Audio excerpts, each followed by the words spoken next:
Hello everyone, তো সকলকে জানাই আমার চ্যানেলে আরও একবার স্বাগত। তো দার্জিলিং ব্লগের ডে 3 নিয়ে চলে এসেছি। তখন বাজে ভোর 4টে। আমরা চলে গেছিলাম টাইগার হিল সানরাইজ দেখব বলে। তো আমরা ওখানে পৌঁছে গেছিলাম মোটামুটি 3:30টের সময়, কিন্তু এতটাই কুয়াশা ছিল যে আর অন্ধকার ছিল যে চারিপাশটা কিছুই দেখা যাচ্ছিল না। তাই একটু আলো ফুটলে আমি ভিডিওটা শুরু করেছিলাম। তো দেখতেই পেলে সূর্যি মামা একটুখানি দেখা দিয়ে আবার মেঘের আড়ালে চলে গেছিলো। আর চারিপাশটা এতটাই কুয়াশা ছিল যে তখন আর সামনের মানুষকে দেখা যাচ্ছিল না, তার সাথে ছিল প্রচণ্ড ঠান্ডা। তো তারপর চলে গেছিলাম ঘুম মনেস্ট্রিতে। তো ঘুম মনেস্ট্রিতে এসে দেখলাম ওয়েদারটা বেশ অন্যরকম। এই বোধহয় পাহাড়ের মায়া, কোথাও পরিষ্কার কোথাও আবার মেঘে আচ্ছন্ন। তো তখন একটু ওয়েদারটা ঠিক হলো। তখন বাজে সকাল ওই 7টা মতো।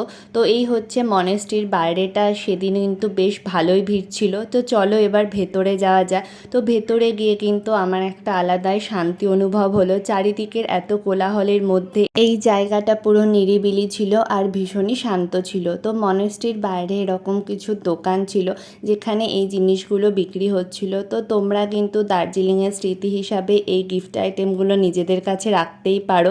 তো খুবই ভালো। তো চলো তোমাদের সাথে সবটা শেয়ার করে নেওয়া যাক।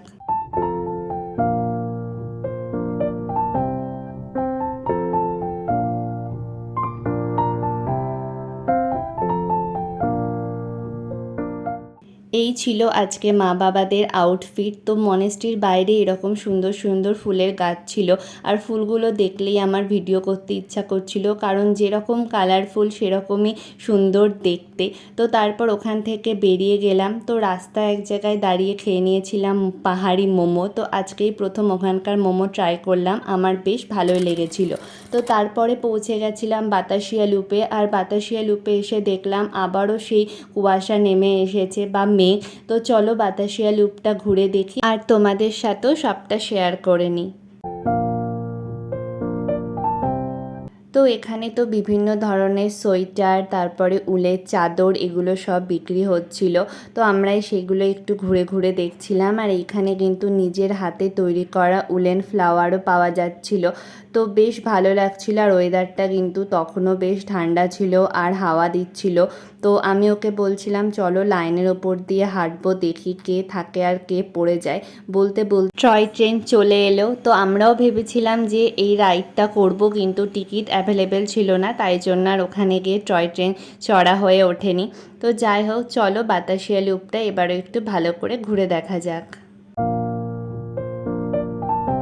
তো ততক্ষণে ওয়েদারটা কিন্তু আবার চেঞ্জ হয়ে গেছে, একটু হালকা রোদও বেরিয়ে গেছে, তাই ঠান্ডাটা কম লাগছিল। ওই জন্য আমি জ্যাকেটটা খুলে রেখেছিলাম।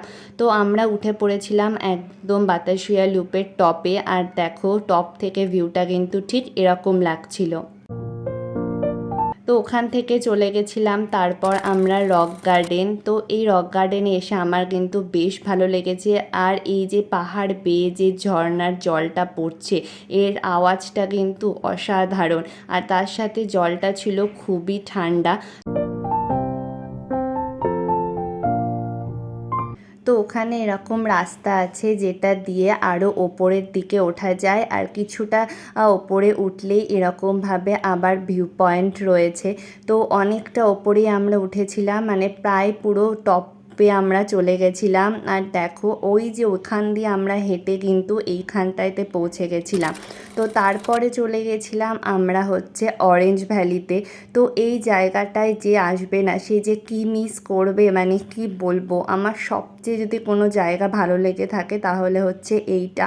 এত সুন্দর ওয়েদার যেটা না ভাষায় প্রকাশ করা যাবে না। আর দেখতেই পাচ্ছ যে কেমন হাওয়া দিচ্ছে, মানে মন তোমার এখানে এসে ভরে যাবে আর মনে হবে এখান থেকে আর একটু অন্য কোথাও যেতে মন চাইবে না।